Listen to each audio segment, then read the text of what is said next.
Kasunod ng anunsyong pagbibitiw, nilinaw ni outgoing DTI Secretary Alfredo Pascual na hindi madalian ang kanyang desisyon. Huling araw na niya sa ahensya ngayon pero wala pang anunsyo ang Malacanang kung sino ang papalit sa pwesto. Nakatutok si Bernadette Reyes. Sa huling araw ni Secretary Alfredo Fred Pascual bilang kalihim na Department of Trade and Industry o DTI, magkakasnod na official functions ang kanyang dinaluhan. Kabilang ang ceremonial signing ng mga kasunduan para sa e-commerce track at timbangan ng bayan project. Kahapon, inanunsyo ni Pascual ang kanyang pagbibitiw sa pwesto at babalik sa private sector.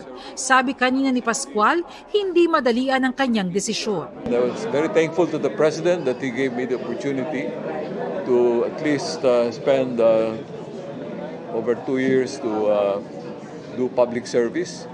And I'm very happy about the collective accomplishments that we were able to achieve.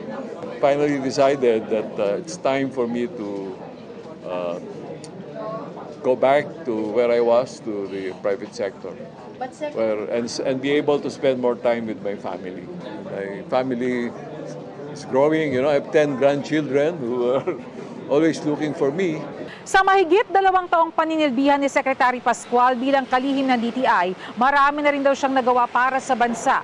Kabilang na dito mga nakaplano ng bilyong-bilyong dolyar na mga investments. Anong mga expansion projects na kinumit sa amin ni Presidente nung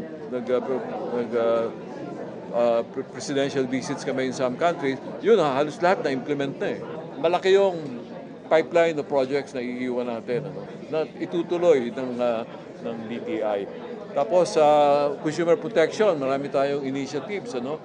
I'm very proud of yung nakuha kong support when I presented the budget of DTI for the creation of a national enforcement task force.